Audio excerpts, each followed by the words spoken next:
History is written by those who claim to be stagnant, but the universe is governed by motion. The Jedi Order attempted to commit the ultimate scientific sin. They tried to freeze fire. For 1,000 years, the code was treated as a divine law, but in reality, it was an attempt to break the laws of thermodynamics. Energy cannot be destroyed. It can only be transformed. When a Jedi Master tells a student to release their anger, that energy doesn't evaporate into the ether. It stays, it settles, it compacts. Repression is not a disappearance, it is a storage of force. By forbidding the flow of emotion, the Jedi didn't create peace. They created a massive accumulation of static energy, a galactic-scale electrical charge just waiting for a single conductor to strike and ground the entire system. Look at the Jedi Temple not as a sanctuary, but as a forced plantation of the spirit. In biology, a monoculture is a recipe for extinction.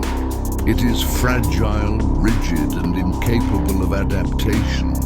The Jedi spent centuries uprooting every weed, attachment, grief, desire, to ensure that only a sterile, artificial light could grow. But healthy soil requires decay to nourish life. By banning grief, the Jedi banned the very process of healing.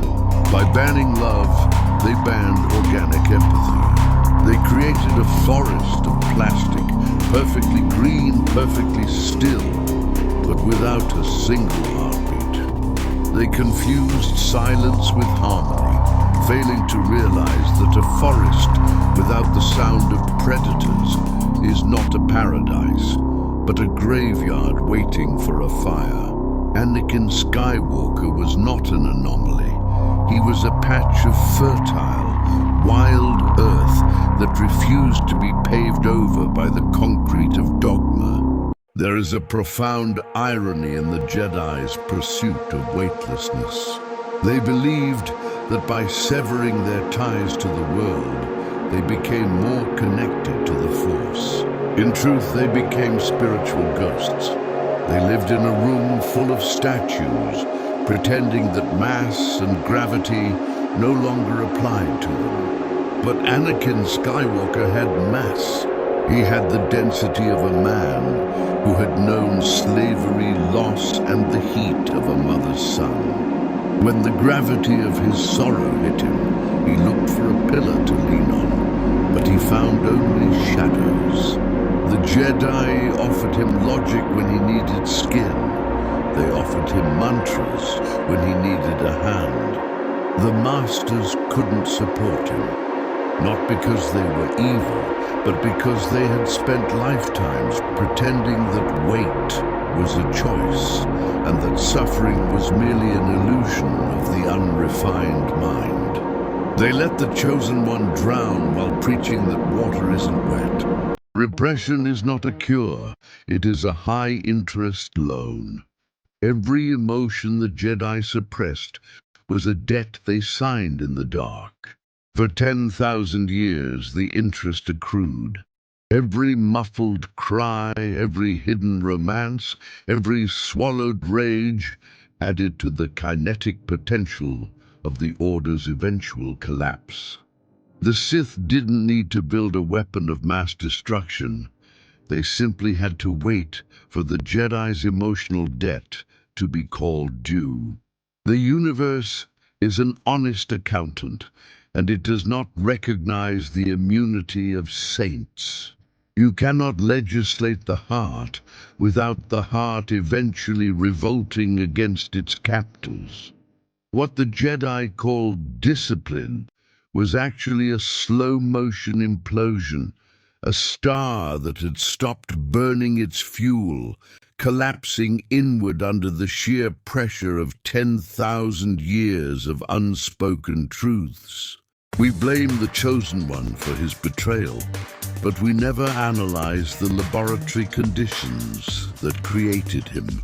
Anakin was the only honest biological entity in a sterile environment. He was a system under extreme pressure, forced into a container that was designed for porcelain, not for a supernova.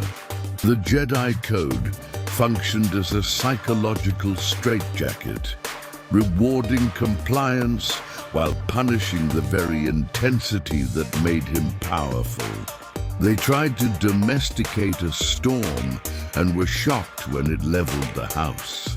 When a being of infinite passion is told that his nature is a crime, he does not become a saint, he becomes a bomb. The tragedy of Mustafar wasn't that Anakin turned to the dark side. It was that the Jedi gave him no other place to put his humanity. They left him with a choice, be a hollow shell of light or a burning god of shadow. The fall of the Republic was not a political event, it was a biological necessity. When a system refuses to breathe for too long, the universe will force an exhale, and that exhale is often a spasm. The Sith did not have to invade. They merely had to inhabit the vacuum that the Jedi left behind. Wherever the Jedi refused to feel, the Sith offered passion. Wherever the Jedi offered silence, the Sith offered a voice, however distorted. Nature abhors a vacuum, and the Jedi had created a void where the soul used to be. Order 66 was not the beginning of the end. It was the moment the vacuum finally collapsed under its own weight. And as the temple burned, the galaxy realized that the darkness wasn't an enemy from the outside.